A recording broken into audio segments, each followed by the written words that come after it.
Yo he estado haciendo bastante trabajo de búsqueda bibliográfica sobre cuestiones de la enfermedad COVID-19 y del SARS-CoV-2, pero yo no soy especialista en el SARS-CoV-2, básicamente porque yo soy inmunólogo de profesión, estudio bioquímica en la Autónoma y luego hice un doctorado en inmunología en un laboratorio en el Hospital de la Princesa y en el Centro Nacional de Investigaciones Cardiovasculares, en temas relacionados con inmunidad y con comunicación entre los distintos compartimentos del sistema inmune.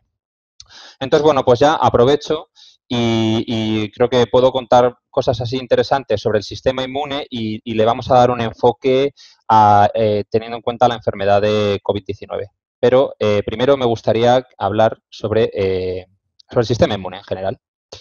Entonces, vale. ¿Qué es lo que me gustaría a mí que sacásemos de esta reunión, ¿no? Pues yo creo que sería interesante primero entender qué es un virus, entender cómo infectan los virus, por qué hacen tanto daño, ¿no?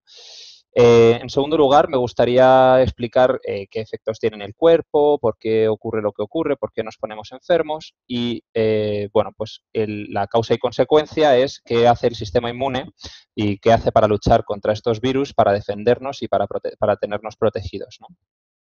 Y luego ya me gustaría darle este enfoque, ya sabiendo estos básicos, entrar un poco más en lo que hace exactamente el SARS-CoV-2 y cómo se desarrolla la enfermedad de COVID-19 y cómo el sistema inmune es una cosa que no se ha hablado mucho, está implicado en todo esto. Y luego pues me gustaría hablar sobre unos temas que son bastante controvertidos, que es respecto a la inmunidad que se puede desarrollar contra el virus, y sobre pues temas de reinfecciones, pues sobre qué pasará cuando todo este aislamiento termine y bueno, pues así un poco en general, un poco de perspectivas. Antes de nada me gustaría hacer un disclaimer y es que esto estábamos hablando a 3 de abril, es decir, la información, como sabéis, está yendo a una velocidad desenfrenada y pues mañana lo que pueda haber dicho hoy puede haber cambiado, ¿vale? Esto es algo muy normal, esto en ciencia ocurre, es decir, estamos sometidos al cambio y eso es algo que hay que aceptar. Pero bueno, yo creo que puede resultar bastante interesante y esto es lo que se sabe hasta hoy de todo esto. Entonces, en primer lugar, un virus, ¿no? El ciclo del virus. A ver, voy a minimizar esta pestaña que no me vea bien. Vale. ¿Qué es un virus y cómo infecta al huésped? Vale. El tema de los virus es algo muy interesante, ¿no? Porque son microorganismos acelulares que dependen del huésped, dependen de otras células para infectar a otros organismos. Estos virus básicamente se forman por material genético, que es donde se codifica la información, y luego pues una envuelta de proteínas, lípidos y que protegen este material genético y que le permiten infectar otras células. Es interesante el tema de los virus porque es un tema muy controvertido en el sentido en el que nadie puede llegar a establecer si los virus son seres vivos o no. ¿Por qué? Porque un ser vivo se define como un conjunto de material complejo que se mantiene ordenado y que es capaz de cumplir las funciones básicas de nutrición, de relación y de reproducción, ¿no? Bueno, los virus es verdad que son organismos complejos, están ordenados y tienen una estructura determinada, pero sin embargo no son capaces de digamos, cumplir estas funciones básicas que se establece para los seres vivos por sí mismos, ¿no? No son capaces de reproducirse ni de nutrirse por sí mismos, es decir, requieren de un huésped para ello. Entonces, pues los virus en sí mismos son algo fascinante y que todavía queda muchísimo por conocer de ellos. Entonces, para explicar un poco así en términos generales qué es lo que hace un virus y para que veáis la sencillez y al mismo tiempo la complejidad del mismo, os iba a explicar cómo funciona el ciclo del virus. Entonces, en primer lugar, esto lo voy a explicar con influenza porque el esquema me parece muy bonito. Influenza es el virus de la gripe y porque yo creo que se ve bastante bien. Entonces, el virus de la gripe tiene una membrana plasmática. Esto aplica igual al coronavirus, ¿vale? Aunque no es el mismo virus ni tiene nada que ver, pero aplica. Entonces tiene una membrana plasmática, una membrana de lípidos en la que se embeben proteínas, receptores de membrana, que van a permitir a este virus interaccionar con otras proteínas de las células del huésped, de la animal que va a infectar, o de la planta, o de lo que sea, en este caso, de los humanos. Y luego tiene dentro un material genético. Tiene un material genético que en este caso es ARN. Y en el caso del coronavirus, pues también es ARN.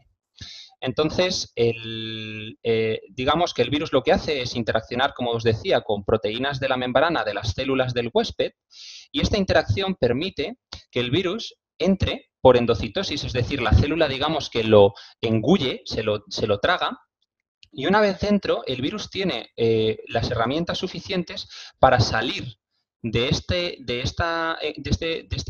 engullimiento, ¿no?, de esta membrana que le rodea, y liberar al interior de la célula huésped el ARN. Esto sería como un caballo de Troya, ¿no? La célula lo coge porque parece como que es algo que tendría que coger, y cuando ya está dentro de la ciudad, pues suelta toda la carga genética, y aquí es donde empieza el fregado. Y básicamente lo que hace este ARN es, digamos, empezar a un proceso de transcripción y traducción en el que lo que se hace es producir nuevas copias del virus y producir proteínas del virus, ¿vale? Entonces, esto es un ciclo que empieza a entrar en bucle hasta que se generan muchísimas copias del material genético del virus y de las proteínas. Y por último, todas estas proteínas recién sintetizadas y todo este material genético nuevo se ensambla en la membrana plasmática de la célula, y es ahí donde, de nuevo, se puede, digamos, utilizando la maquinaria de la propia célula, crear o se puede escindir un nuevo virus que está preparado, como veis, una vez se escinde, que esto es lo que se llama, bueno, es la liberación del virus, el budding en inglés. Entonces tenemos un nuevo virus que está preparado para infectar una nueva célula, y así constantemente. Este virus, al salir, no quiere decir que esta célula no esté infectada. Aquí esta célula continúa produciendo virus de aquí al infinito, ¿no? O sea, se convierte en una máquina de producir virus, la célula infectada.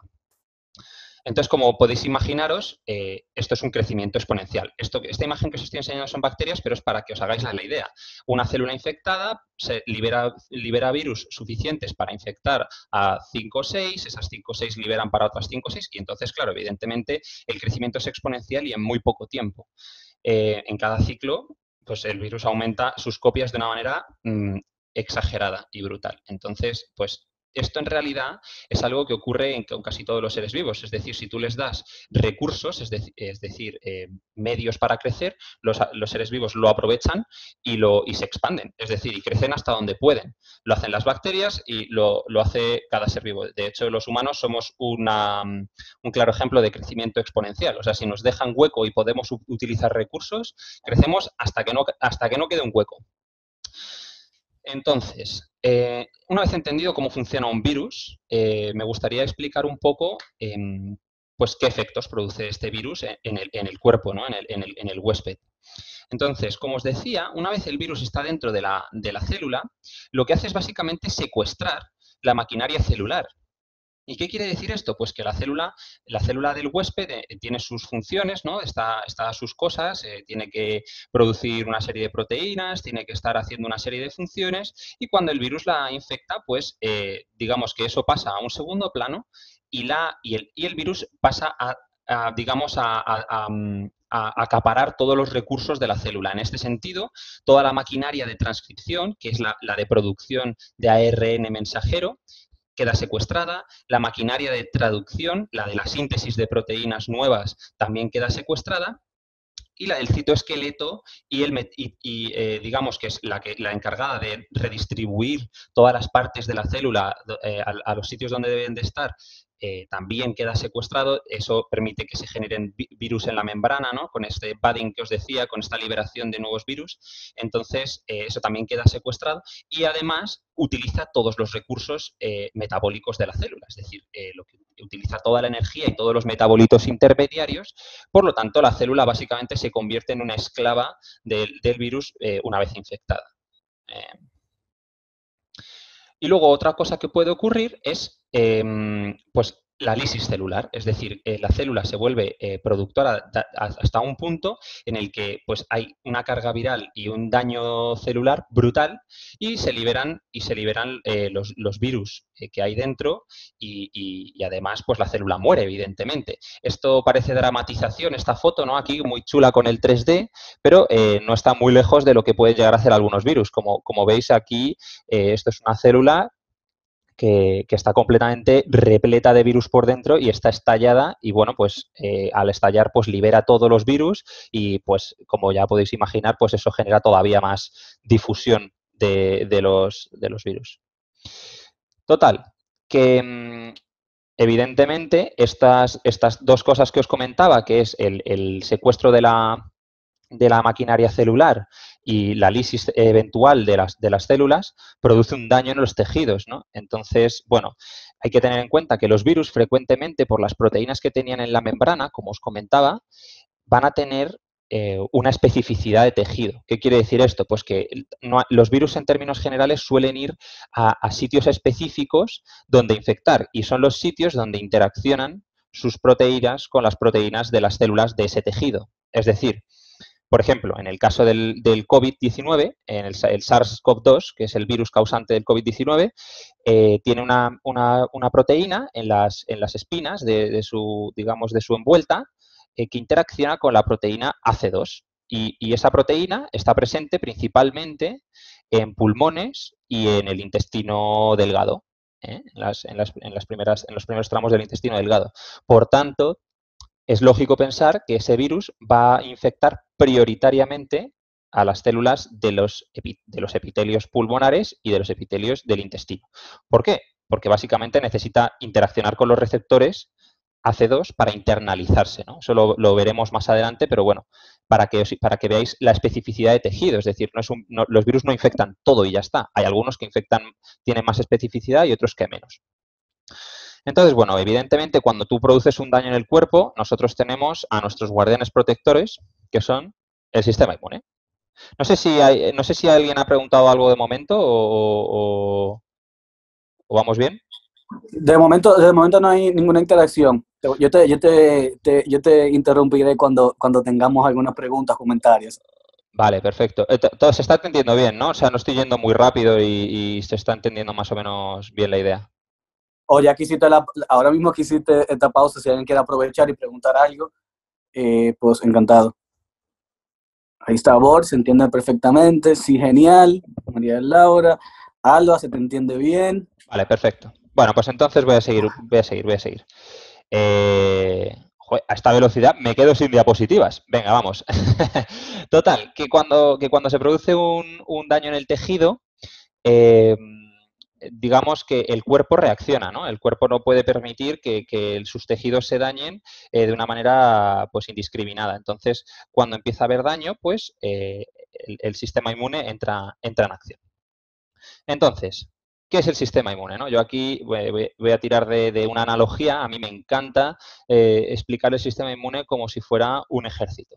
Además, que me gusta que sea el ejército de los clones. Esto es los clones de Star Wars. ¿Por qué? Porque además es que todas las células del sistema inmune al final surgen de un solo progenitor y a lo largo de su diferenciación se van especializando en distintas tareas. Cada una va a tener una tarea muy específica y muy concreta, ¿vale? Entonces, digamos que hay una tremenda especialización en los tejidos del sistema inmune y cada una pues actuará en distintas fases y para distintas cosas. Entonces, bueno, se podría distinguir a grandes rasgos dentro del sistema inmune dos partes.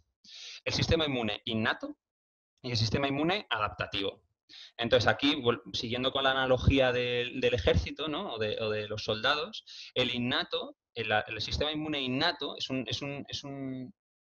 un compartimento que actúa de manera inespecífica.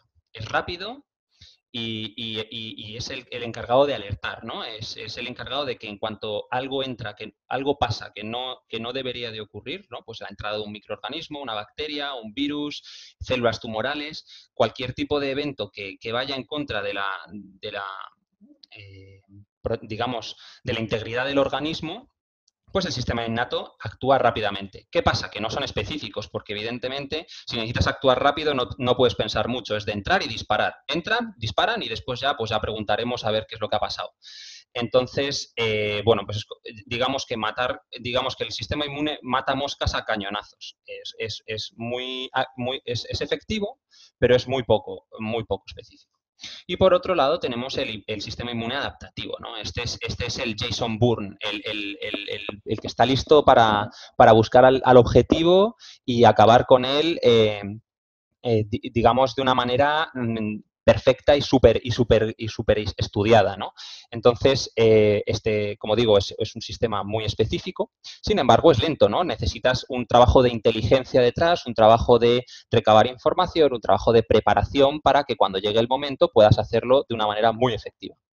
Y además, el sistema inmune adaptativo genera una cosa que se llama memoria inmunológica. ¿Y eso qué es? Eso es básicamente que una vez has aprendido cómo es tu enemigo, cuando vuelva, digamos que ya no necesitarás volver a aprender de él, porque ya sabes cómo es.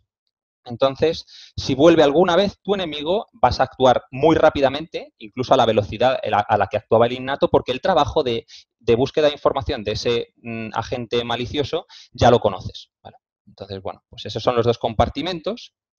Y para que lo veáis un poco menos en analogía, o sea, más real, tendríamos pues lo que decía, dos compartimentos. La inmunidad innata, entre la que se encuentran los fagocitos, las células dendríticas, células de complemento, células asesinas, que se llaman así, células asesinas, y estas células, como veis, actúan en cuestión de horas. Entre 0 y 12 horas ya entran en acción, ya entran en el campo de batalla. Y por otro lado tenemos la inmunidad adaptativa, de la que constan los linfocitos B, que son los encargados de producir los famosos anticuerpos, los anticuerpos estos de los que se hablan, pues ellos son los encargados de producir anticuerpos contra los organismos infecciosos. Pero requieren más tiempo. Y luego, por otro lado, tenemos los linfocitos T. Estos linfocitos T son como digamos que tienen como dos partes. Por un lado están unos ¿Perdón?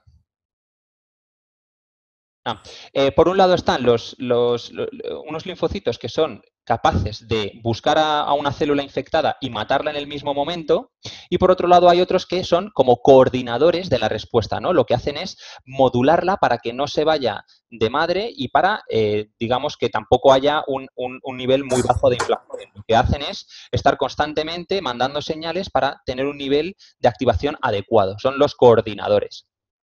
Dani. Sí.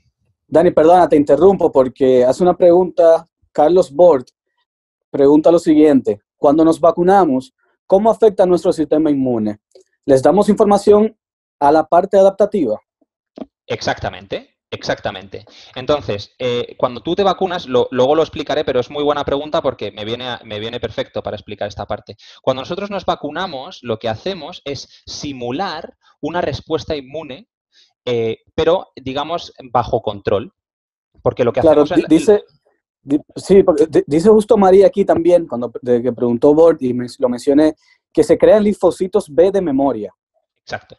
Claro, entonces lo que decía es, lo que nosotros hacemos durante una vacunación es simular una infección de ese patógeno, porque lo que hacemos es hacerle creer a nuestro cuerpo que este microorganismo nos está infectando, entonces nuestro cuerpo despliega todas las herramientas para defenderse contra ese organismo.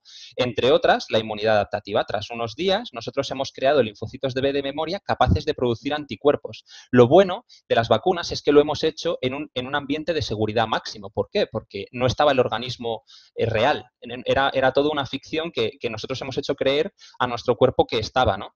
Entonces, la próxima vez, como decía, la próxima vez que nosotros nos infectemos con ese microorganismo, ya no tendremos el riesgo de caer enfermos, porque tenemos unas células de memoria, unos Jason Bourne, unos superagentes que están preparados para responder muy rápidamente y muy específicamente contra ese microorganismo en concreto. Y esa es la clave de la vacunación. La vacunación lo que nos permite es preparar a nuestro sistema inmune adaptativo para posteriores infecciones.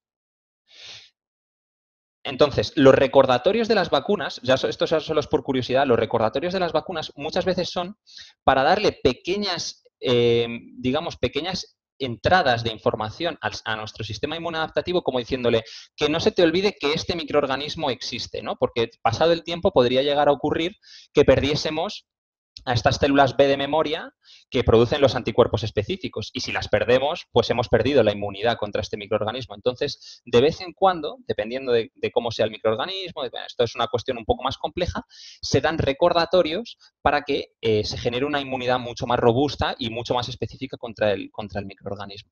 ¿Vale?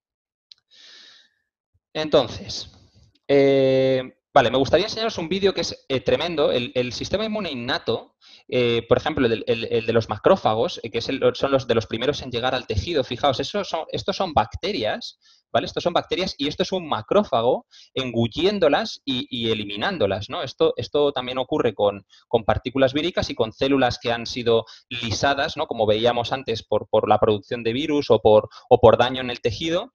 Los macrófagos son como los encargados de limpiar, ¿no? Esto es como todo lo que sea extraño, lo recogen, se lo tragan y lo digieren, o sea, y lo eliminan por completo, ¿no? Esta es la tarea de los macrófagos y de las células fagocíticas.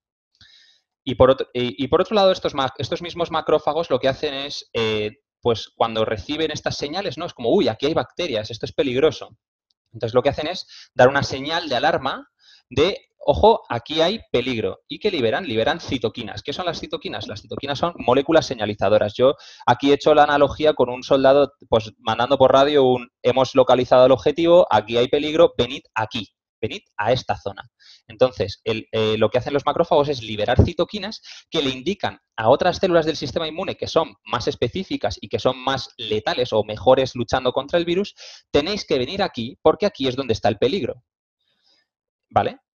Esa es una de las partes del sistema inmune innato y, mientras tanto, al mismo tiempo, esto es una célula que podría ser, por ejemplo, una célula infectada. Hay unas células que son inespecíficas que cuando encuentran ciertos patrones en las células del cuerpo, ven que están actuando algo raro, ¿no? Ven como comportamientos sospechosos y de una manera muy inespecífica, por si acaso, las matan. Y como veis aquí es que se deshace, o sea, es que esto es una apoptosis inducida, ¿veis que se hace burbujitas y, o sea, está muerta, esta célula está muerta. Entonces, las células asesinas, o NK que se llaman, son las encargadas de patrullar y ver si las células las células de nuestro cuerpo se están comportando como deberían. Una célula infectada, como decía, que está totalmente secuestrada, va a tener patrones de comportamiento extraños y que las células NK van a ser capaces de reconocer.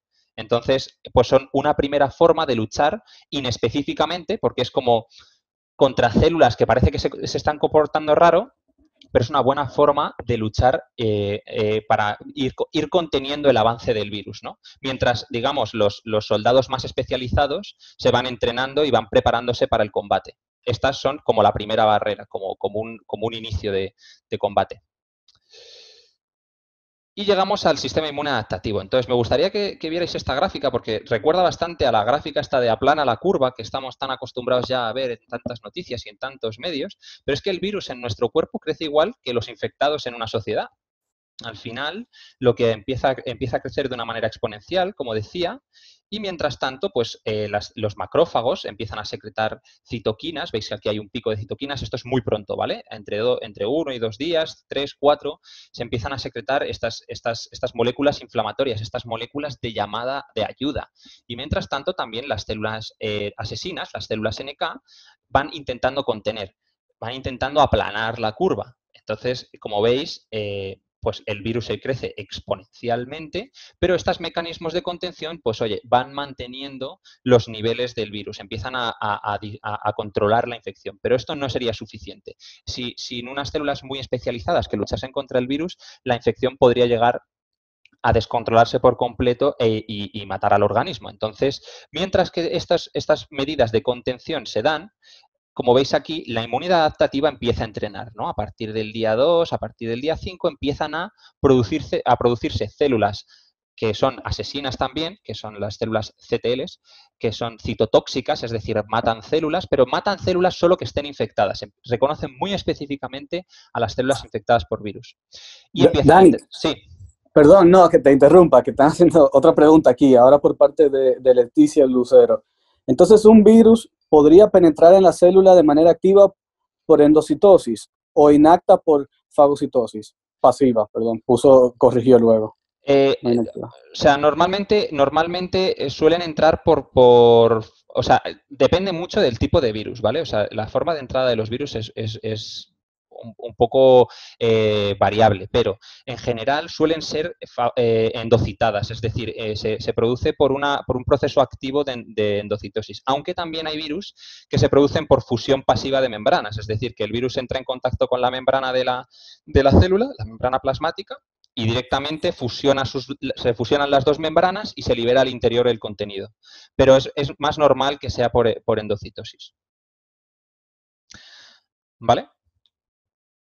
Bueno, entonces, como decía, estas serían las dos fases, ¿no? Entonces, para que conozcáis a los componentes de la inmunidad adaptativa, aquí tendríamos a las células B encargadas de producir anticuerpos, como os decía, que van a neutralizar a los microorganismos. Lo que hacen es rodear por completo al microorganismo y, claro, rodeado, pues no puede interaccionar con las proteínas de membrana de las células del huésped y, por tanto, no puede infectar. Es lo que decíamos, si está completamente rodeado por anticuerpos, pues lo volvemos un ser inútil. Entonces, ese es el objetivo de los anticuerpos, neutralizar, y además permiten localizarlos para que otras células sean capaces de engullirlos y degradarlos también. Esa es la parte de los anticuerpos. Y luego, como os decía, hay unas células T, unos linfocitos T coordinadores, que lo que hacen es, pues, activan a los macrófagos, coordinan la inflamación, activan a las células B, son como los coordinadores. Y por último están las células citotóxicas, las células asesinas, que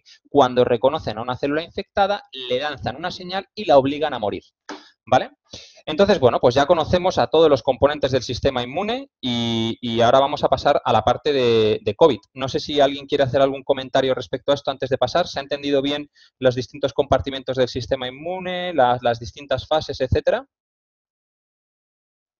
A ver, estoy viendo aquí en el chat que Ana Santos comenta, ¿este virus entonces por vía aérea o por contacto o de qué manera? Ya me dicen que se quedan metales, pomos de puertas, etcétera. Gracias. Vale. A ver, cada virus, como decía, tiene una especificidad de tejido y, por tanto, va a infectar a distintos órganos dependiendo de su especificidad, ¿no? Entonces, bueno, los virus como el SARS-CoV-2 es un virus que infecta vías aéreas y, por tanto, es lo lógico que cuando las vías aéreas están infectadas y ahí se está produciendo mucho virus digamos, las vías aéreas, una manera de intentar expulsar los cuerpos extraños de dentro es tosiendo, ¿no? Es intentando sacarlos de fuera, o sea, de dentro a fuera, pues evidentemente nosotros al toser, si tenemos el virus dentro, está cargado de virus nuestras vías respiratorias y tosemos, el virus sale. Entonces, claro, pues evidentemente si tú estás cerca de alguien, ese virus, pues llega a la persona y si esa persona lo introduce en algún tejido que sea susceptible de infección, es decir, por ejemplo, te tocas la cara y te tocas la boca y tenías las manos manchadas digamos, de restos de alguien que había tosido cerca y tenía el virus, pues evidentemente tú estás metiendo el virus en una zona susceptible de infección. Entonces, ese virus podrá infectar tus células respiratorias y, como he dicho, el crecimiento es exponencial. De ahí a que des síntomas, pues es cuestión de días o de horas, ¿no? Eso por un lado, y luego pues hay otros virus que infectan otros tipos celulares. Por ejemplo, el VIH. El VIH es un virus que infecta células de la sangre, en concreto a células T.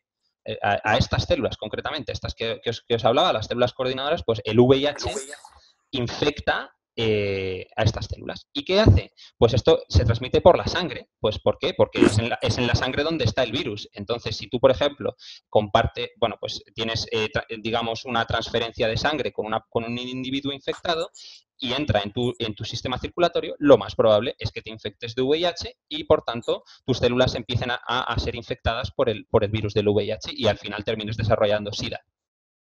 Entonces, Dani, sí. No, perdón, Dani, que hay una pregunta que ha hecho María H. Alcalá. Dani, yo quiero que expliques, cuando tienes linfocitos B de memoria, ¿de qué manera eso ayuda a matar el virus más fácilmente si llegara? Es decir, si no te infectas es decir, si te infectas una vez y ya no te infecta más, ¿cómo pasa eso? Eso es justo lo que había explicado aquí en las células B de memoria, que lo que hacen es producir anticuerpos. Los anticuerpos se pegan alrededor del virus, alrededor de los microorganismos, y lo bloquean. Entonces, un virus completamente rodeado por anticuerpos no puede infectar, porque si está el anticuerpo entre medias de los receptores, es imposible que interaccione y, por tanto, es imposible que entre en la célula y secuestre la maquinaria celular para producir nuevos virus. Por tanto, por mucho virus que tengas dentro, si tienes anticuerpos que te protegen, el virus no puede infectarte. Ok, perfecto. Creo que te queda claro. Aquí Leticia Lucero también nos pregunta, ¿qué mecanismos de absorción usa el SARS-CoV-2 para permanecer en ciertas superficies? Muchas gracias. Vale, a ver, el tema de las superficies. La cuestión es que los virus, como decía, son organismos que pueden sobrevivir, o al menos decir que sobrevivir implicaría que están vivos, ¿no? Pero que pueden mantenerse infectivos o que pueden mantener su capacidad de infección durante un tiempo. Entonces, no es que utilicen algún mecanismo en especial, es básicamente que dependiendo de la superficie, digamos que se preserva mejor la capacidad infectiva del virus. Es decir, por ejemplo, en contacto con el aire, en una superficie o en el propio aire, tiene una vida media muy baja. ¿Por qué? Porque digamos que el ambiente oxidativo, el ambiente del externo, degrada muy rápidamente el material del virus y por tanto dura menos. Pero hay ciertos materiales, por ejemplo el cobre o algunos elementos metálicos, que pues por sus propiedades, eso lo estuvo explicando Javier García, presidente de Celera, el otro día en la anterior charla, pues hay materiales que tienen propiedades activas y que pues por sus propiedades pueden preservar mejor la duración media de la capacidad infectiva del virus. Entonces, no es que los virus utilicen un mecanismo per se, es simplemente que las distintas superficies ofrecen más o menos protección al virus frente al ambiente hostil del exterior. El virus donde mejor está es dentro de un huésped. Y fuera del huésped, pues termina, digamos, pereciendo o termina degradándose. La superficie lo que le va a dar es distintas capacidades de mantenerse en el tiempo, pero en términos generales terminará degradándose. No sé si esto responde la pregunta. Parece que sí, porque no han vuelto a preguntar más nada, así que creo que podemos seguir. Perfecto. Sí, acaba justo de responder Leticia. Sí, muchas gracias. Vale, perfecto. Muy bien, pues entonces vamos a pasar a la chicha. Vamos a pasar al COVID. Vale, entonces, pues ya todos estaréis bastante saturados y sabréis bastantes cosas del COVID ya, porque habéis oído en las noticias, porque habéis visto un montón de Twitter y un montón de redes sociales y aquí todo el mundo habla de COVID. Entonces, bueno, pues eso ya que me quito de encima y ya lo sabéis. Básicamente, ahora mismo es una pandemia que está asolando pues el mundo entero. El otro día escuchaba una noticia que se hacen estimaciones de que ahora mismo 500.000 de seres humanos, o sea, media humanidad está encerrada en sus casas, media humanidad. Esto es algo sin precedentes, estamos viviendo momentos históricos. Y bueno, pues es algo preocupante y es algo que, bueno, que hay que entender bien para luchar contra ello, ¿no? Entonces, bueno, pues el causante de esta enfermedad, como decía, es el SARS-CoV-2, es un coronavirus, es un virus de ARN, es su material genético, es decir, donde está la información, digamos, toda su información es ARN. Entonces, bueno, pues tiene mecanismos para convertirse digamos, para que su material genético se replique adecuadamente y tal. Bueno, eso son cosas muy técnicas de virología que, bueno, si queréis os puedo explicar un poco más, pero bueno, vamos a quedarnos con ese detalle. Y luego quería mencionar un poco los síntomas iniciales, ¿no? Pues estos van de más a menos. Se ha descrito que alrededor del 85% presentan fiebre y tos seca, a veces en combinación o a veces de manera individual o singular. Y luego, pues también pues cansancio, falta de aire, dolor muscular. Y estos son pues los síntomas que va a presentar el 85%, alrededor del 85% de la población. Luego hay un 15% que desarrolla pues pues, problemas un poco más severos, ¿no? Y lo que se considera pues, dificultades respiratorias agudas.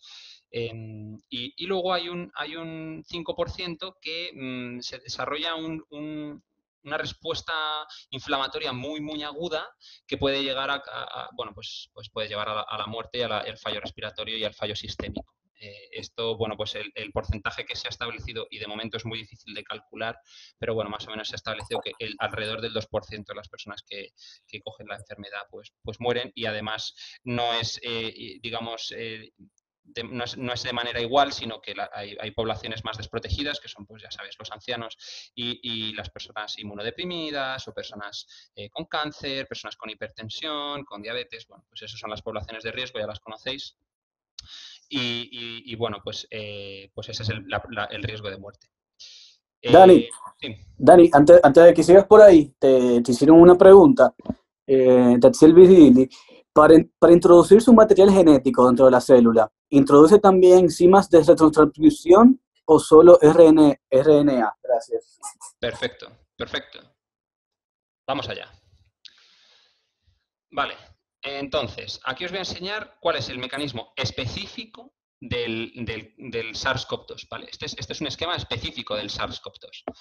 Entonces, bueno, lo que hace es, como veis, de nuevo, interacción con los receptores de la célula, ¿vale? Esta zona de aquí, hacia abajo, es la célula y este es el virus. Entonces, interacciona con los receptores AC2 de la célula, con las proteínas de sus spikes, de sus picos, de sus espinas, y entonces se internaliza mediante una endocitosis, se genera un endosoma, y luego a través de la fusión de membranas libera su material genético, ¿no? Que es ARN, como os decía. Entonces, me has preguntado, ¿también introduce retrotranscriptasa?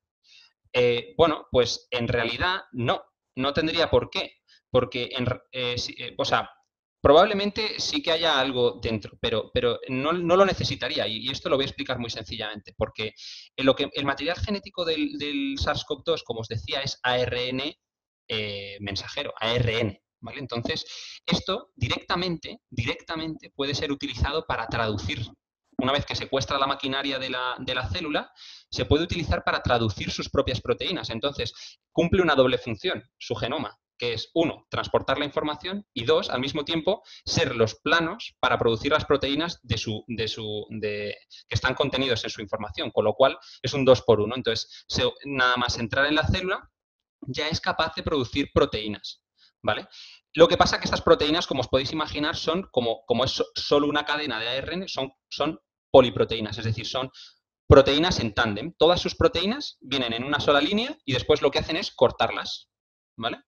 Entonces, bueno, pues una vez cortadas ya tienes un complejo de replicación, que es esa retrotranscriptasa de la que hablabas. ¿Qué es una retrotranscriptasa? Una retrotranscriptasa es una enzima, una proteína capaz de copiar este ARN mensajero y convertir y crear una cadena complementaria al ARN codificante. Y a partir de esa cadena podrá formar nuevas cadenas de material genético. La retrotranscriptasa es su forma de replicación, es su forma de permitirse la replicación. Y al mismo tiempo, digamos que también este ARN mensajero también es capaz de producir nuevas proteínas, con lo cual ya tienes totalmente capturada a la maquinaria de la célula y ya solamente estás creando nuevo material genético propio y nuevas proteínas, y así. Entonces eso empieza a ensamblar y termina liberándose pues una partícula vírica completamente madura y que permite infectar pues a una nueva célula. Entonces esto, pues ya sabéis, esto es un ciclo y esto pues es una máquina de producir virus, no para. Entonces, os quería contar, ya que aprovechamos para explicar el mecanismo de infección del virus y cómo secuestra este virus a las células de nuestro cuerpo, qué ensayos clínicos se están haciendo para buscar fármacos que impidan que este virus nos infecte, o que al menos que no sea tan peligroso para nosotros, o incluso que nos ayude a curarnos, ¿no? Entonces, bueno, pues hay 3 grandes fármacos, es un ensayo clínico que se está haciendo súper grande, que se llama ensayo clínico Solidarity, está gestionado a través de la Organización Mundial de la Salud, intervienen muchísimos estados en él, Y bueno, pues es la prueba de 3 fármacos y uno de ellos en combinación con citoquinas, ¿vale? Que eran esas moléculas de señalización del sistema inmune que os decía. Entonces, la hidroxicloroquina lo que hace es inhibir la entrada, la endocitosis del virus y, por tanto, si inhibimos la endocitosis, pues el virus no entra nunca en la célula y, por tanto, nunca nos infectaría y nunca secuestraría la maquinaria de nuestras células. Ese es uno de los mecanismos que se están intentando bloquear. Por otro lado está el lopinavir y el ritonavir, que son antivirales que ya se utilizaban para el VIH, ¿vale?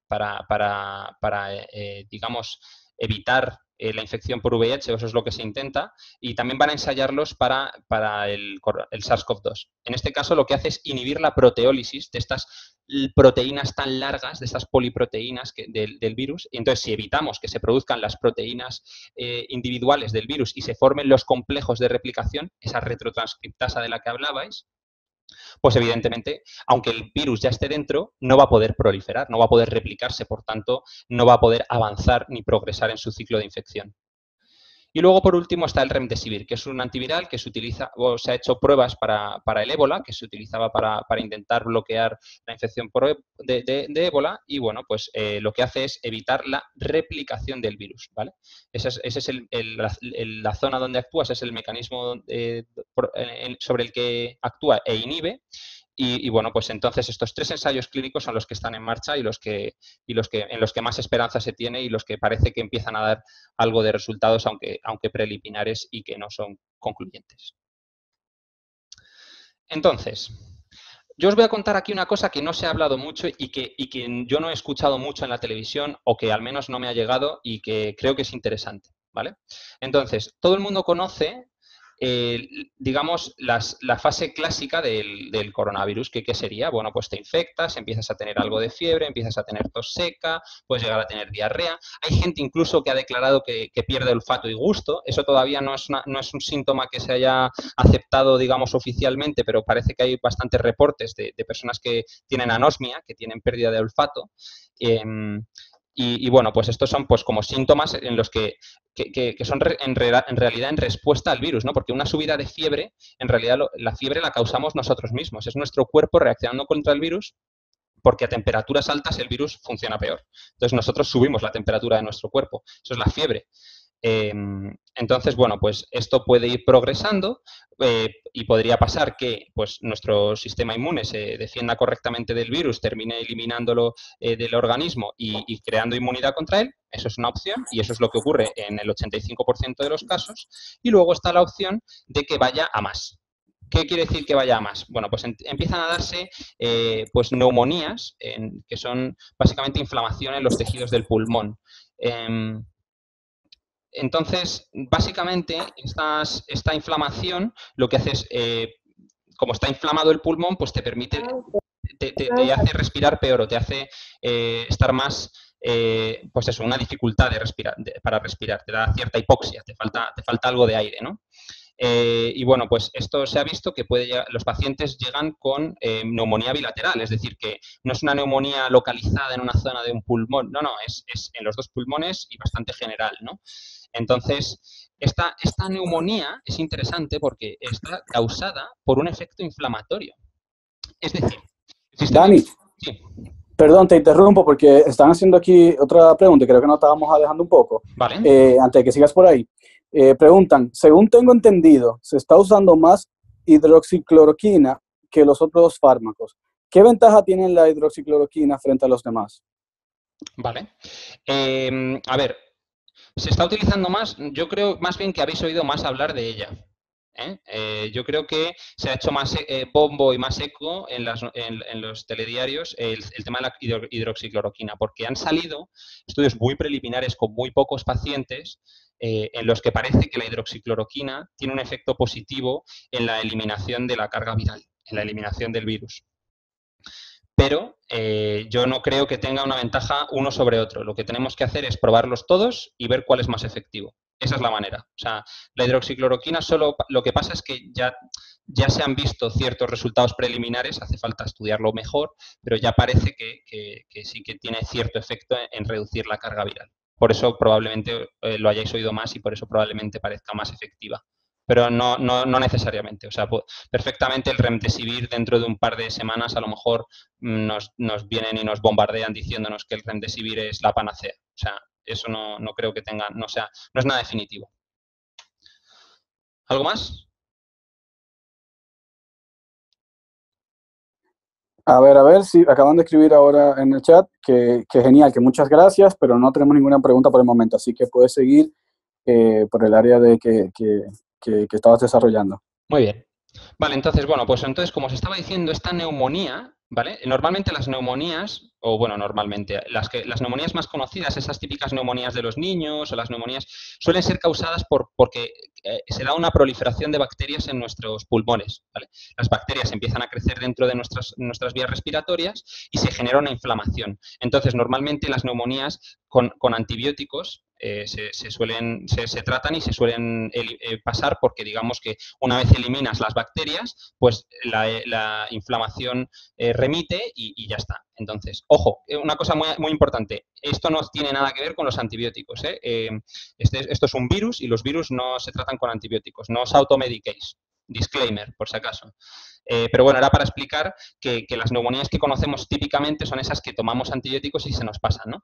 Pero esta neumonía es especial porque es una neumonía dirigida por el sistema inmune, es una inflamación que ocurre en los alveolos pulmonares. Nuestras células del sistema inmune, que decíamos que son buenas, ¿no? Porque nos protegen, porque evitan, digamos, infecciones de microorganismos, puede haber momentos en los que reaccionen de una manera exacerbada, de una manera desmedida, y provoquen más daño del beneficio que causan, ¿no? Y eso es lo que está ocurriendo en algunas fases y en algunos pacientes que presentan la peor sintomatología, y es que se da una hiperinflamación del tejido hasta el punto en el que se genera fibrosis, se genera un daño real en los pulmones y que pues termina pues haciendo que el paciente tenga una dificultad respiratoria tremenda y que necesite una respiración artificial, necesite un respirador.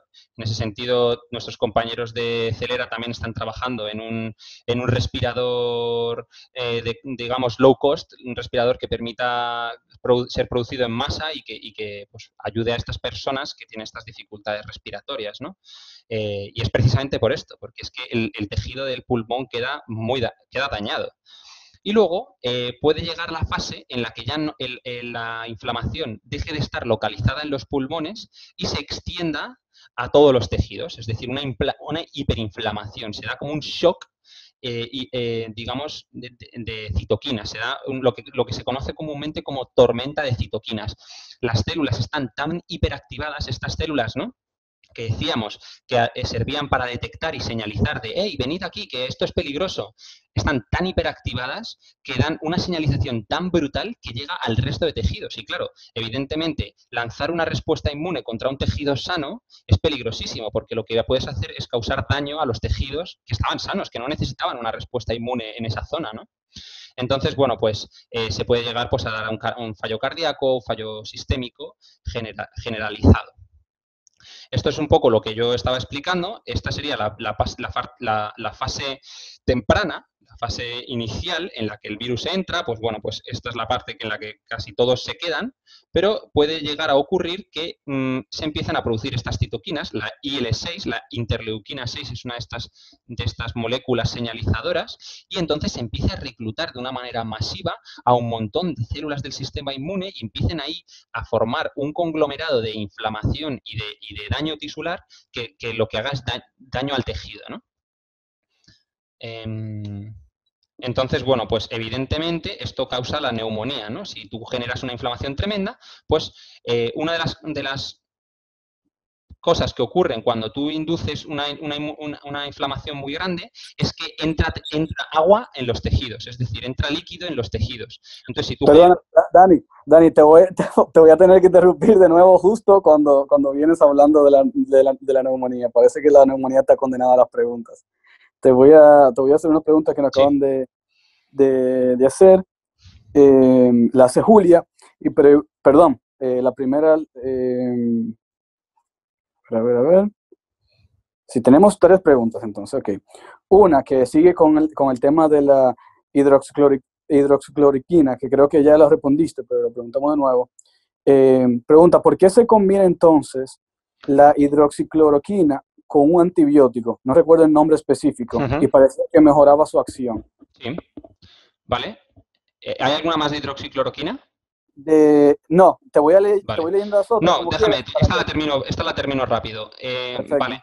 ¿Qué ocurre, no? Cuando tú tienes un tejido un daño en el tejido, en el pulmón, una de las cosas que pueden ocurrir es que, digamos, microbiota o bacterias que a priori no hacen daño o que no tienen por qué causarnos un daño, son microorganismos con los que vivimos bien o con los que convivimos adecuadamente, llega un momento en el que pues se genere un daño tan brutal que estos microorganismos pasen a empezar también a hacer daño. Entonces, el tratamiento se da también con los antibióticos porque podría ocurrir que esta neumonía inflamatoria, esta neumonía dirigida por el sistema inmune, también cursara con un sobrecrecimiento bacteriano. Entonces, simplemente por prevenir, para evitar un sobrecrecimiento bacteriano, se da este antibiótico y así te evitas pues, cualquier tipo de bacteria oportunista que te quiera crecer en un momento que no está para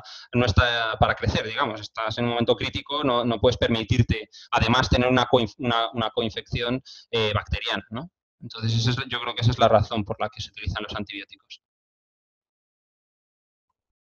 Siguiente. Ok, perdón, siguiente pregunta. Hola, no soy especialista, pero entonces se está considerando por la comunidad científica como una enfermedad autoinmune. No es autoinmune. No es autoinmune porque porque una enfermedad autoinmune lo que haces es reaccionar contra tu propio tejido. En este caso no estamos reaccionando contra nuestro propio tejido. En este caso estamos reaccionando contra un microorganismo extraño, pero estamos dando una sobrereacción. ¿Vale? Pero no es un ataque a nuestro propio sistema.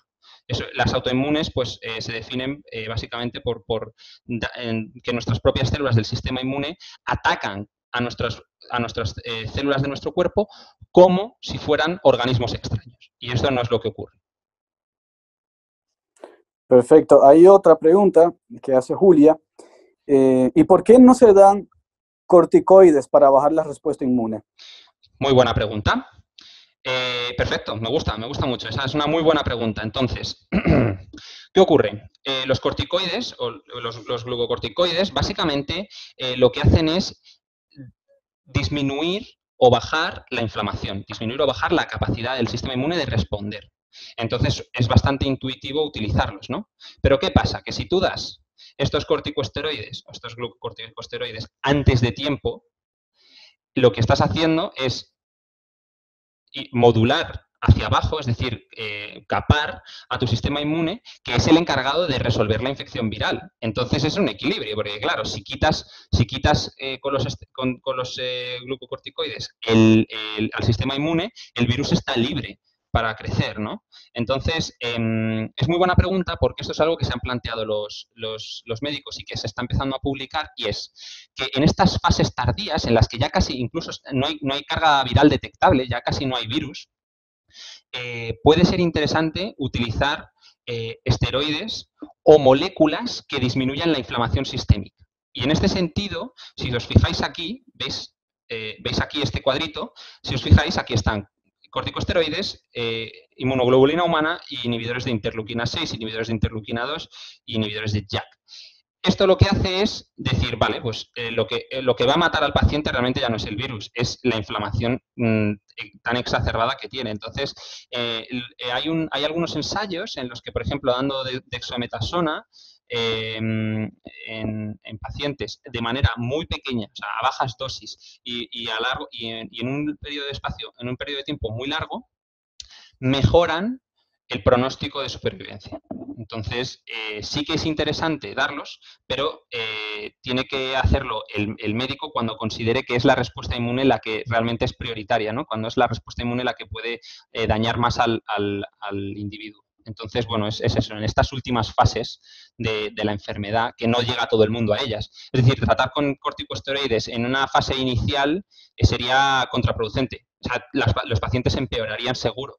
Pero ya en las fases finales, en las que ya son pacientes que son muy concretos y que tienen una respuesta inflamatoria muy específica, ahí sí que puede llegar a ser interesante. Gracias, Dani. ¿Qué te iba a decir? Bueno, que justo comentaba María Chacalá que sobre los corticoides, que puede que el cuerpo no resuelva la infección si das corticoides, pone con signos de exclamación. Claro, depende del momento en el que lo des y depende de... Pero evidentemente si tú inhibes el sistema inmune, si tú impides la activación del sistema inmune y tú tienes un virus proliferando en plena fase exponencial en tu organismo, pues no es una buena idea. No es una buena idea, de hecho por eso están contraindicados en enfermedades respiratorias. Pero concretamente en esta enfermedad y en sus últimas fases sí que puede llegar a ser interesante. Por el momento no hay ninguna pregunta, así que puedes continuar con la neumonía y a ver si lo podemos lograr. Perfecto. No, está muy bien. Las preguntas conducen muy bien lo que estamos hablando.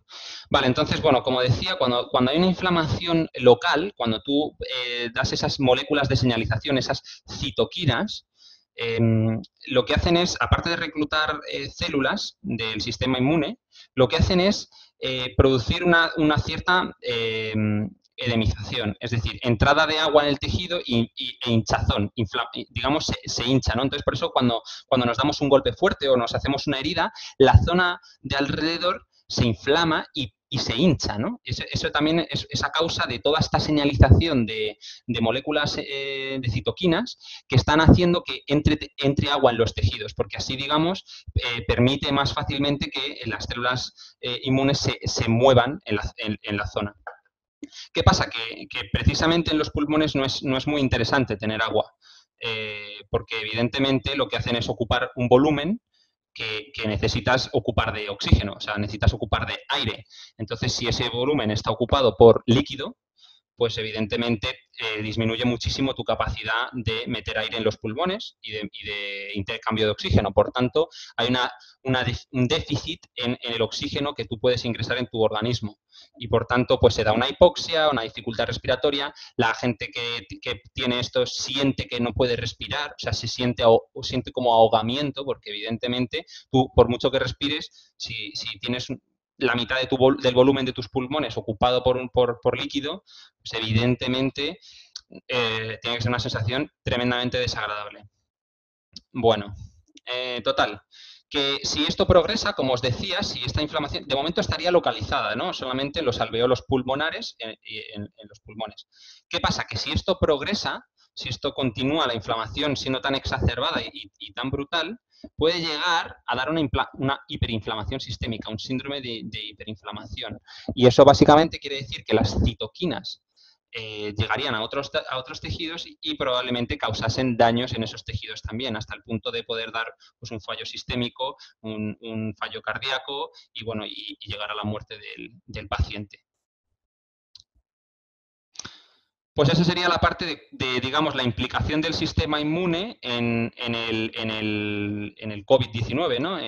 Ese rol dual, ¿no? Por un lado, está encargado de eliminar el virus y de ponernos bien, de sanarnos, y por otro lado, pues si se descontrola puede ser nuestro peor enemigo y producirnos unos daños irreversibles, incluso la muerte. Entonces, pues esa parte ya estaría y entraríamos a hablar de inmunidad, de la pregunta típica de, una vez que pasas la enfermedad, ¿eres inmune? ¿Te has inmunizado contra ella?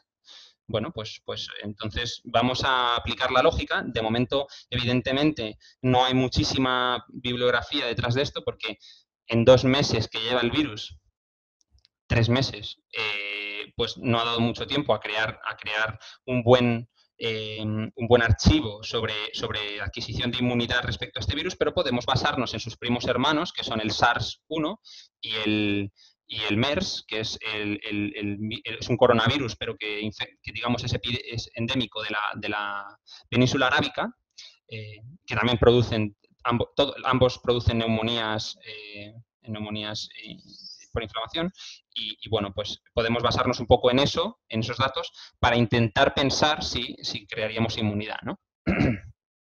Entonces, bueno, pues como os decía, la memoria va a ir derivada de que nuestro cuerpo haya reaccionado correctamente, haya creado linfocitos B de memoria y esos linfocitos B sean capaces de producir anticuerpos y esos anticuerpos, evidentemente, serán capaces de bloquear al virus e impedir la infección del mismo, ¿no?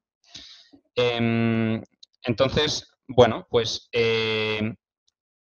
no se ha comprobado con humanos, pero, por ejemplo, aquí hay un paper que me gustaría hablar de él, no en mucho detalle, pero sí un poco por encima, en el que comprobaron en monos, ¿vale? Porque al final los experimentos tenemos que tener modelos para trabajar, porque evidentemente es mucho más difícil trabajar con humanos que con animales. Y bueno, pues en monos se vio que una vez infectados estos animales con el SARS-CoV-2, en una reinfección posterior, días más tarde de haberse recuperado de la infección, pues no podían ser reinfectados. Por tanto, habían desarrollado inmunidad y memoria contra el virus. Por tanto, bueno, pues por este lado tenemos este apoyo, digamos, de que ocurre en animales con cierto parentesco a los humanos, en monos.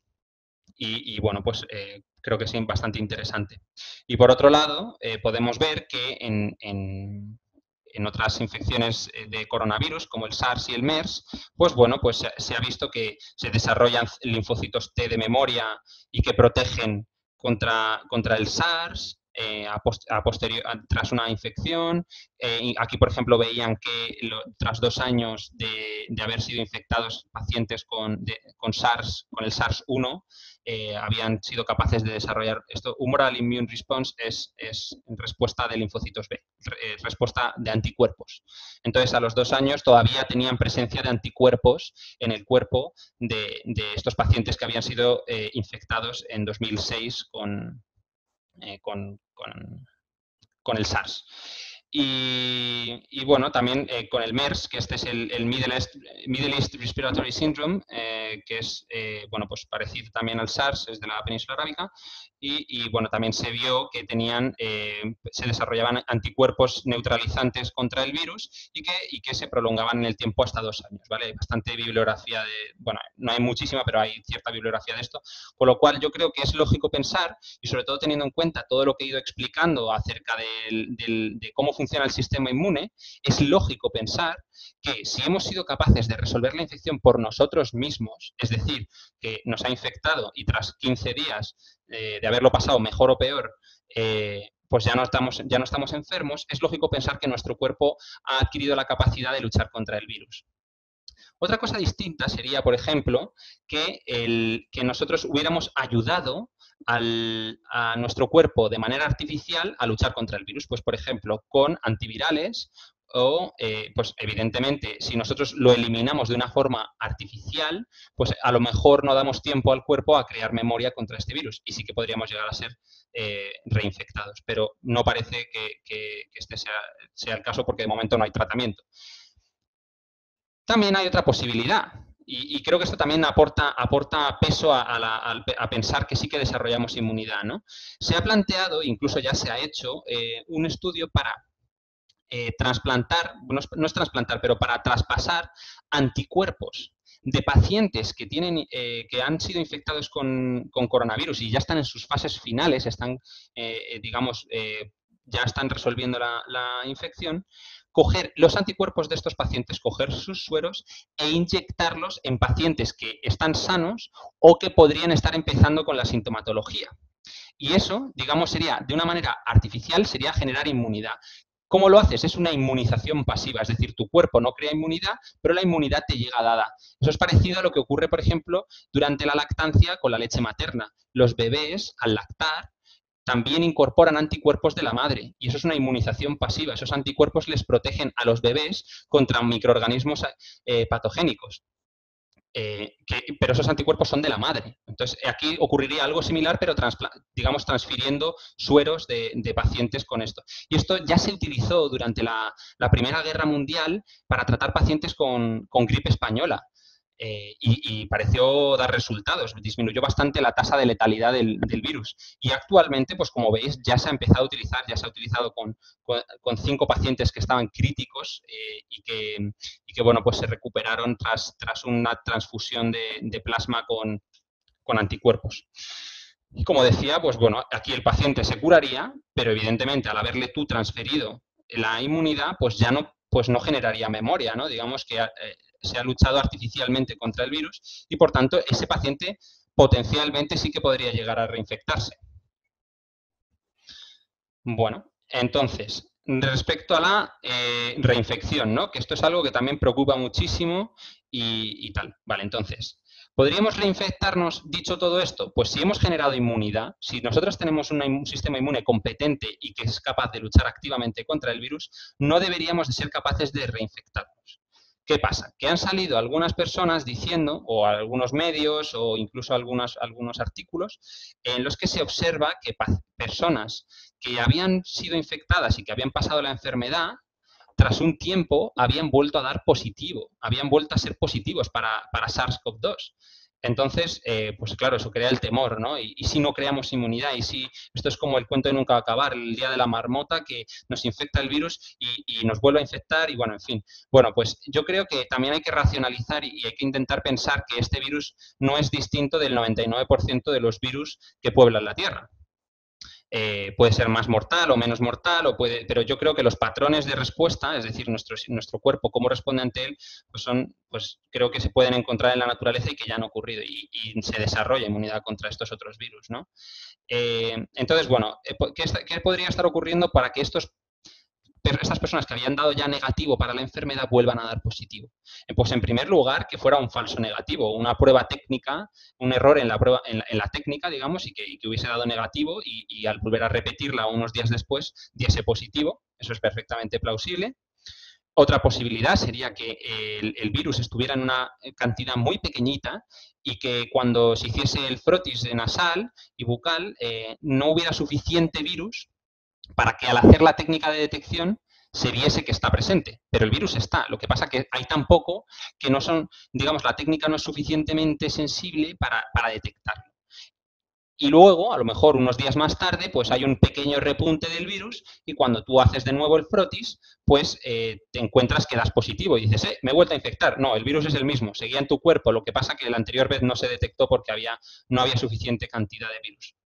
Por eso, por un lado. Esa es una de las posibilidades. La segunda posibilidad sería que una vez ya resuelta la enfermedad, tuvieras trazas del virus, trazas del material genético del virus, y que permaneciese en tu cuerpo durante largos periodos de tiempo, pero que ya no fuese infectivo. Entonces, bueno, pues como son en bajas cantidades, pues a lo mejor la muestra que te tomaron el día 1 dio negativo y un par de días más tarde que has creado moco y estás sacando fuera tal, da positivo, porque había cierto material génico. Entonces, eso sería otra posibilidad, pero ya no serías infectivo, simplemente es que tienes trazas y hay virus que permanecen en el organismo tras haber sido infectado durante muchísimo tiempo. Y luego la última posibilidad, y es la posibilidad que no queremos ninguno y la que no nos gustaría, y es que sea un virus bifásico. ¿Qué quiere decir esto? Pues es un virus que tiene distintas fases de actuación. Entonces, tendría un periodo que sería el que veríamos en una fase inicial, que es la que vemos normalmente, pues de todo permanecería en latencia y oculto, es decir, quedaría como sin que se viese, esa sería la ventana de tiempo en la que podríamos dar negativo, y luego se daría una reactivación del virus produciendo nuevos síntomas. Yo creo que eso es muy poco probable, pero bueno, hay que valorar la posibilidad y ahí la dejo. Pues podría ser también un virus bifásico, sí, por ejemplo. Bueno, de hecho, por ejemplo, para que entendáis un poco mejor esto, es el virus del herpes. El virus del herpes es un virus que una vez te infecta, queda en tus células, queda integrado en tus células y normalmente está latente. Tú tienes herpes, pero nadie se infecta, tú no eres infectivo, el virus no lo tienes en la boca, no se te ve, tal. De repente llega un pico de estrés, de repente empiezas a notar la calentura y te sale el herpes. El herpes no es que esté saliendo, es que tú ya estabas infectado de herpes, lo que pasa es que estaba latente. Hay una fase de reactivación En esa fase de reactivación el herpes sale y hay una respuesta inmune contra el herpes al final tras 15 días desaparece y vuelve a entrar en fase de latencia porque está integrado en tus células y queda ahí inerte hasta que vuelve a haber otra nueva fase y así. Esas son distintas fases del virus, ¿vale? Eso es solo para que lo entendáis. Yo creo que este no es el caso del coronavirus, pero bueno, esa es otra posibilidad para entender por qué da positivo y negativo, a veces sí, a veces no. Y ya, para terminar, ¿qué hora es? ¿Voy bien de tiempo? Sí, vale. Para terminar, me gustaría hablar sobre un poco el... Espérate, Dani, antes de que empieces con el inicio y el final, Sí. aquí Leticia Lucero hace una pregunta con un comentario. Teniendo en cuenta que la tasa de mutagénesis del SARS-CoV-2 es bastante alta, aunque no tan alta como el virus de la gripe, ¿cómo de inmunes nos volvería vacunarnos o el haber pasado la infección? Muchas gracias. Vale, muy buena pregunta. Pues, a ver, la cuestión es que los virus evidentemente tienen mecanismos de evasión, ¿no? Esto es una carrera de armas. Nosotros desarrollamos inmunidad y el virus tiene una presión selectiva que le hace terminar desarrollando una nueva forma de infectarnos y nosotros desarrollamos inmunidad y así, es una carrera de armas. Entonces, es verdad que los virus de ARN, los virus como la gripe o los virus como el coronavirus, que tienen su material genético en forma de ARN, tienen una tasa de mutación más alta. ¿Qué quiere decir esto? Pues que llegado el momento pueden tener un cambio que les haga más infectivos o que les permita infectar por otros mecanismos o les permita pasar desapercibidos frente a nuestro sistema inmune. Entonces, es cierto que llegado el momento podría ser que nos podríamos vacunar de este SARS-CoV-2 o podríamos ser infectados y desarrollar inmunidad contra él y el año que viene, por la alta mutagenicidad que tiene este virus, pues que volviese una nueva oleada de virus distinto, que ya no sería el SARS-CoV-2, sería una nueva cepa, de la misma manera que lo hace el virus de la gripe, que es estacional. Cada año tenemos que vacunarnos nuevamente contra un nuevo virus de la gripe. ¿Por qué? Por presión selectiva ha desarrollado mecanismos para evadir a nuestro sistema inmune y digamos, pasar desapercibido frente a él. Entonces, cada año es una nueva cepa de virus y tiene una capacidad infectiva nueva. Por tanto, en el SARS-CoV-2 podría ocurrir algo similar, es una posibilidad, pero creo que de momento lo que tenemos que centrarnos es en esta cepa. Que se encarguen nuestros YOS del futuro, de la nueva cepa, dentro de un año, pero sí, podría ocurrir.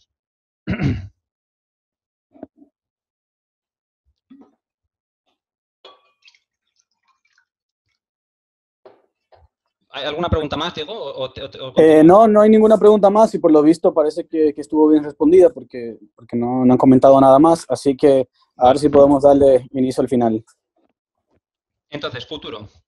Esto ya es más especulativo, ¿vale? Esto ya no tiene tanta referencia por detrás, pero me apetecía comentarlo un poco y además que yo creo que esto puede generar más debate y llevarnos a hablar de más temas.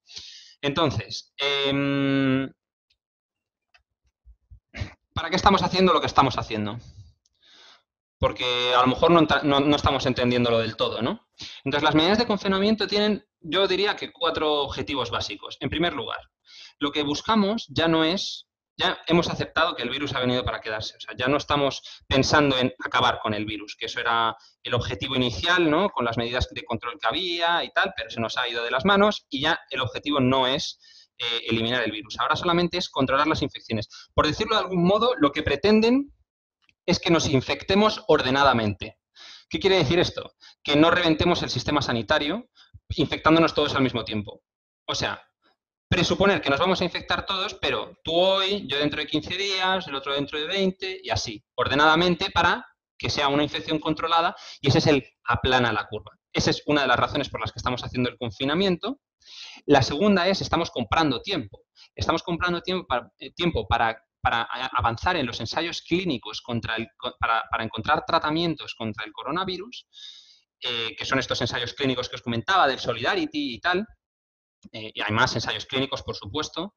Eso es una de las partes de comprar tiempo y por otro lado estamos comprando tiempo también para desarrollar una posible vacuna, porque al final la vacuna es la clave maestra para permitirnos estar seguros frente al virus, porque mientras que no estemos vacunados, pues toda la población que no esté infectada estará en riesgo de caer en enfermos y de derivar algunos de ellos pues en complicaciones muy severas y que no es necesario caer ahí, ¿no? Y por último, estamos comprando tiempo para preparar mejor a los hospitales, para conseguir más respiradores, para, digamos, que el personal sanitario se prepare, para mejorar las instalaciones, para estar preparados para la batalla, digamos, ¿no? Que es la parte más complicada. Y al final nos ha pillado muy de improviso y hemos tenido que comprar tiempo. ¿Cómo? Confinándonos, metiéndonos aquí todos en la casa y esperando pues un mes a que, digamos, la primera oleada pase y se pues, termine, ¿no? Y entonces ya podamos empezar a retomar nuestra vida. Entonces, aquí quiero comentar una cosa. Habéis oído bien, una primera oleada. Os quería enseñar la gráfica de muertes que va en relación con la gráfica de infecciones, por supuesto, de la pandemia de gripe española durante el periodo de 1918. Por cierto, es muy interesante por qué se llamó gripe española. No sé si lo sabéis, luego os lo cuento cuando haya terminado, es secundario, pero a mí me ha resultado curioso por qué se llamó gripe española. Pero bueno, la gripe que asedió, digamos que asoló Europa durante 1918, durante la Primera Guerra Mundial. Se dio una primera fase en la primavera de 1918 que mató pues, a bastantes personas, pero bueno, fue una oleada inicial y tras un periodo y, digamos, al mismo tiempo en el que había un desplazamiento tremendo de tropas por todos los países de Europa, se dio una segunda oleada muchísimo más bestia en otoño de 1918 que mató a muchísima gente. Y de hecho incluso llegó a haber una tercera ola en la primavera de 1919, pues que también de nuevo pues infectó a muchísima gente. Se estima que murieron por gripe española más personas de las que murieron por la propia guerra. O sea, se estima que fueron alrededor de 50 millones de personas por gripe. Entonces, el tema de las olas lo traigo porque podría ocurrir, claro, cuando nosotros termine este confinamiento, ¿no? Cuando termine este enclaustramiento que tenemos, llegará el momento que digamos, vale, pues vamos a salir a la calle. Pero, evidentemente, no estamos todos inmunizados, no hay vacuna y vamos a hacer unos pequeños cálculos, ¿no? Hay 46,6 millones de personas en España. Vamos a centrarnos en España. Hay unos 46,6 millones de personas. Según las estadísticas oficiales de hoy, hay 110.000 infectados. Eso quiere decir que las estimaciones, según esto, según los datos oficiales, sería que el 0,23% de la población española ha sido infectado.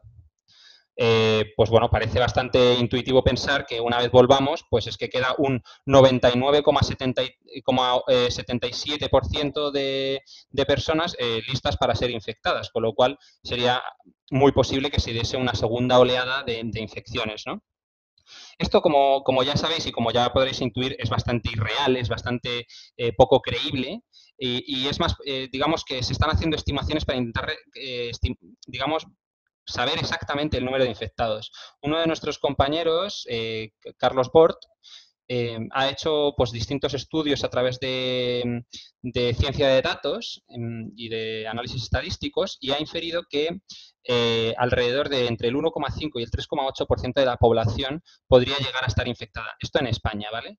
Sigue siendo muy poco, o sea, sigue siendo una gran cantidad de personas no infectadas.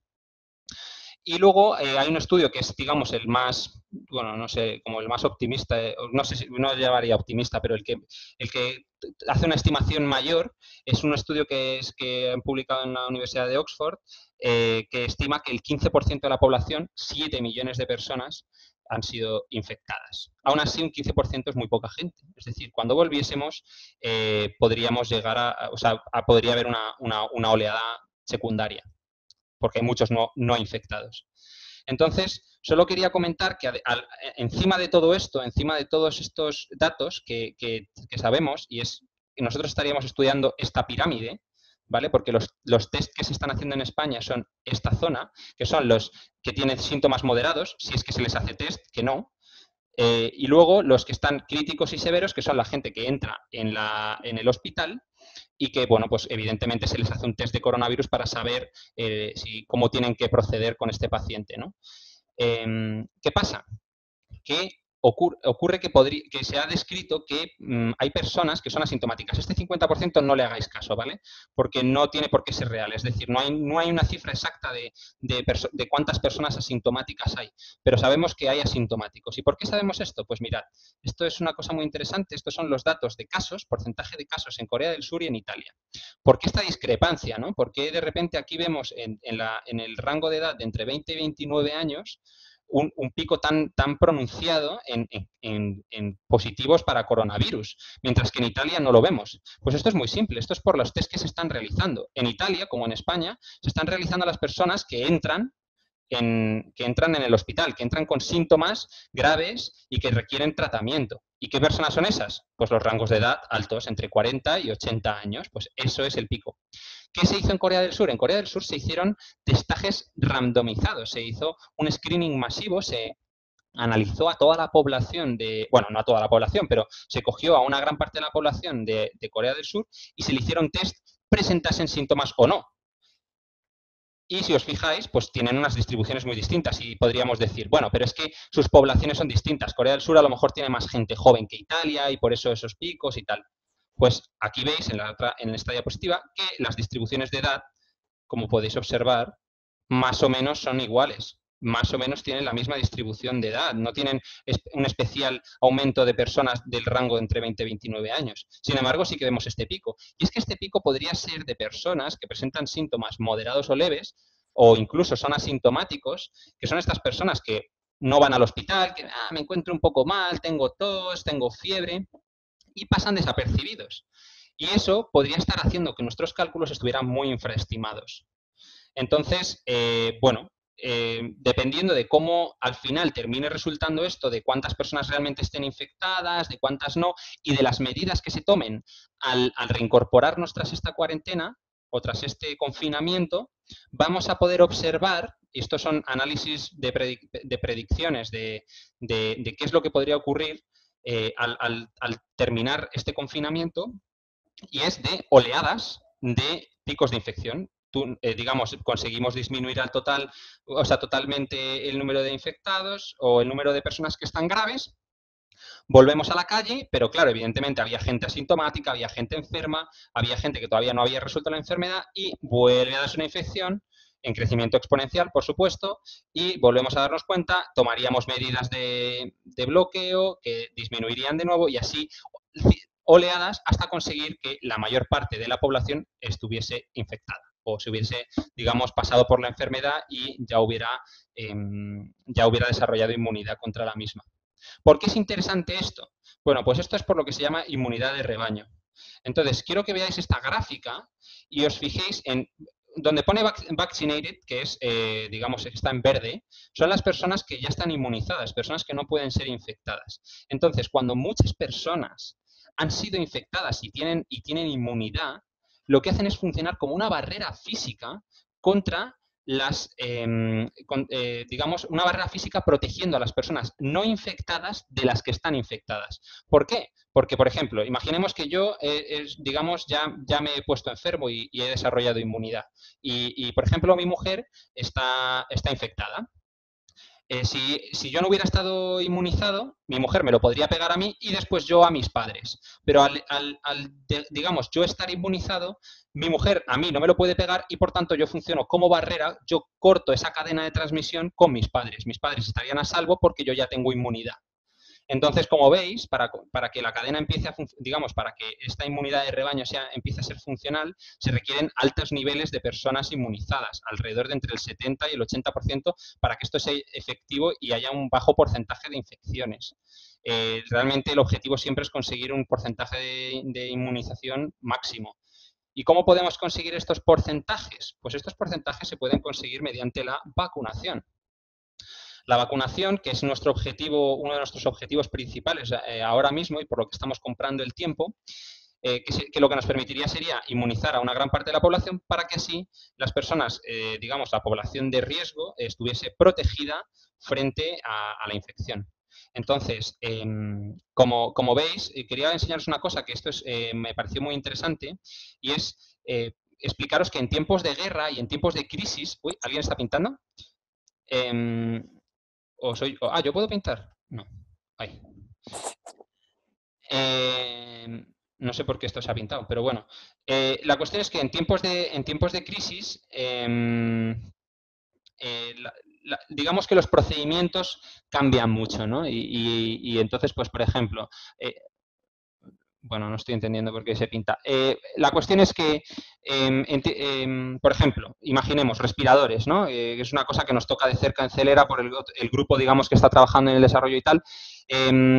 Normalmente un respirador requeriría de una homologación muy, digamos, con un proceso muy restrictivo, con unos controles muy exhaustivos y tal. Pero evidentemente, bajo una necesidad extrema, es decir, que o le pones algo o se muere, digamos que somos más permisivos a la hora de probar nuevas posibilidades que permitan salvar vidas, aunque quizás no sean los métodos más ortodoxos o los métodos, digamos, que tienen más, digamos, más seguridad, bueno, seguridad tienen, ¿no? Porque hay que comprobarlo siempre, pero digamos que no son los más ortodoxos y además se hace de una manera mucho más veloz. Entonces, en este caso, con la vacunación también ocurre. Normalmente, para una vacuna lo que haces es desarrollar primero digamos, una molécula objetivo, tienes que probarlo en fase 1 en humanos para comprobar su seguridad, después tienes que comprobar su eficacia, después tienes que comprobar cómo evoluciona digamos, la protección y mientras tanto, pues ya cuando entra en fase 2 empezar a producir los anticuerpos y bueno, pues en fin, es un proceso lento y digamos que tarda bastante tiempo. Sin embargo, por ejemplo, en esta pandemia, en este momento de crisis extrema, está siendo todo como sobresolapado. Es decir, ya antes de haberlo, o sea, cuando ya se ha localizado el target, cuando ya se ha localizado la molécula objetivo, ya empieza el desarrollo. O sea, ya están desarrollándolo, aunque todavía no se haya probado. Y digamos, las pruebas de seguridad y de eficacia se van a hacer todas en un tiempo extraordinariamente rápido. ¿Para qué? Pues para tenerla cuanto antes en el mercado. Entonces van a ser, digamos, fases solapantes en las que a lo mejor se prueba la seguridad y su eficacia al mismo tiempo. ¿Sabes? O la regulación y la evaluación. O sea, al final son fases solapantes y entonces eso nos permite aumentar muchísimo la velocidad y nos permite tener una vacuna pues mucho más rápido y en tiempo de lo que la podríamos tener pues con una fase clásica de desarrollo clínico. Y bueno, pues ya estaría. Con esto despedirme, creo que voy en tiempo, termina en tiempo. Sí, pero Dani, aquí no te quieren dejar escapar si antes contar la historia del por qué se le llama la gripe española. Vale. Eso por un lado, y nada, para decirle a todos los oyentes que está abierto el chat para cualquier comentario de cosas que quisiera que ampliara un poco más Daniel, cualquier cosa que quieran hablar, pues vamos a también aprovechar estos minutos para activarlo ya antes de que cerremos esta sesión, porque como se habrán dado cuenta, esta sesión está siendo mucho más corta que la del primer episodio, porque vimos que era demasiada información para estar sentado tanto tiempo, por tanto hemos cortado un poco el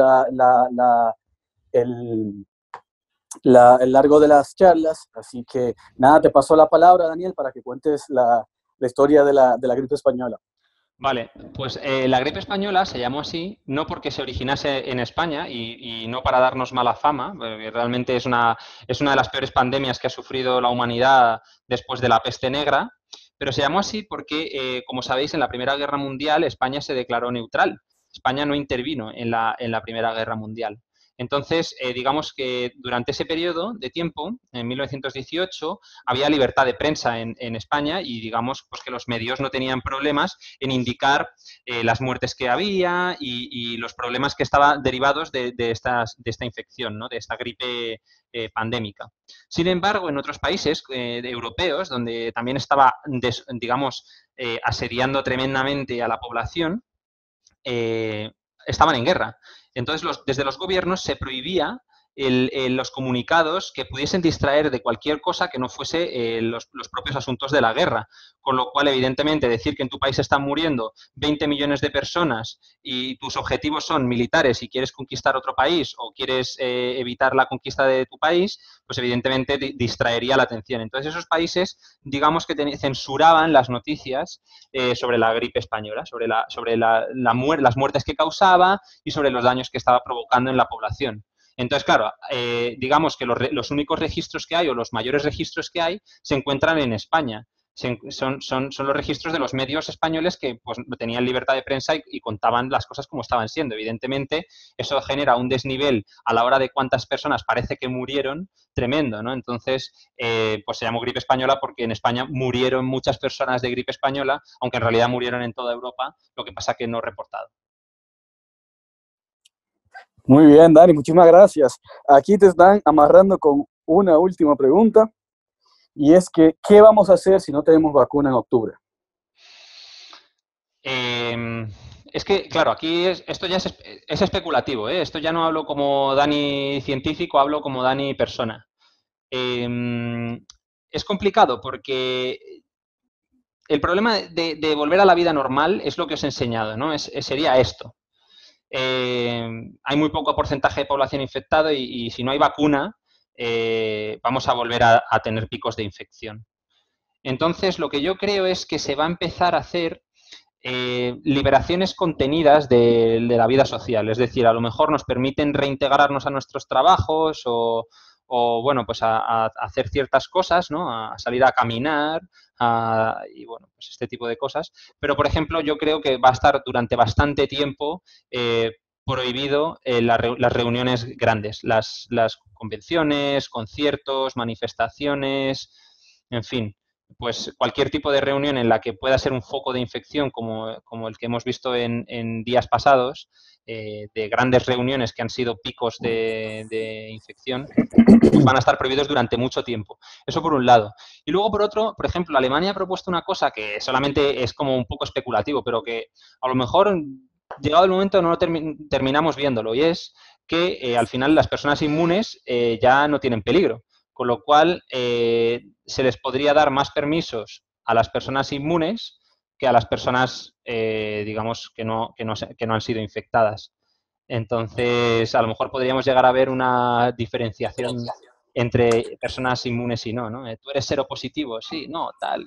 Entonces, a lo mejor llegaríamos a ver eso. Pero bueno, eso es solo especulativo y podría ser otra posibilidad. Al final, el que esté inmunizado, pues ya no corre riesgo respecto al coronavirus y podría hacer vida normal, ¿no? También aquí pregunta María, Dani, una pregunta, ¿qué suplementos, vitaminas, etcétera, nos pueden ayudar para responder mejor frente al virus? Vale. A ver, no hay nada que te vaya a proteger contra el virus.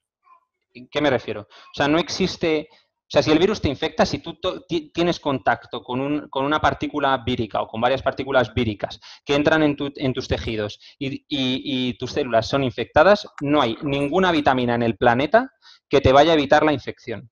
Ahora, dicho esto, lo que sí que podemos tener a lo mejor es un refuerzo que nos permita, digamos, responder mejor.